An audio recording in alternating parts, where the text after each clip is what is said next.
पण नंतर माझ्यावर आरोप झाले, मला बदनाम करण्याचा प्रयत्न झाला.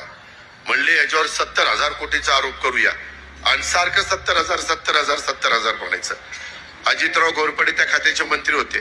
माझ्यावर आरोप झाला ना, त्या दिवसापर्यंत महाराष्ट्राची 1 मेला निर्मिती होऊन त्या दिवसापर्यंत पगाराचा आणि सगळा खर्च 42,000 कोटीचा आणि मला 70,000 कोटीचा भ्रष्टाचार केला म्हणलं.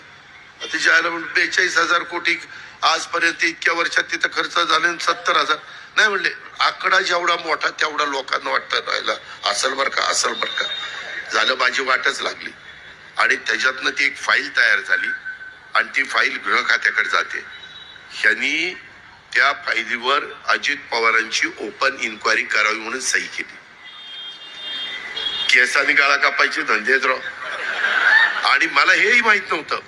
नंतर राष्ट्रपती राजवट आली, आपण पृथ्वीराज बाबाचा पाठिंबा घेतला काढून, सरकार गेलं, राष्ट्रपती राजवट. त्यावेळेसचे राज्यपाल म्हणले ही फाईलवर मी सही करणार नाही, निवडून आलेला मुख्यमंत्री करेल, लोकशाही आहे, मी असं काही कुणाला हे करणार नाही. निवडून आले आपले देवेंद्र फडणवीसचं सरकार आणि देवेंद्रनी सही केली आणि मला नंतर सांगितलं या इकडं, मला घरी बोलवलं. म्हणले हो का, ही सही मुख्यमंत्र्याच्या करता राहिली होती, तुमच्या आबानी तुमची इन्क्वायरी ओपन करण्याच्या करता सही केली की नाही, आणि खरंच त्याची सही होती.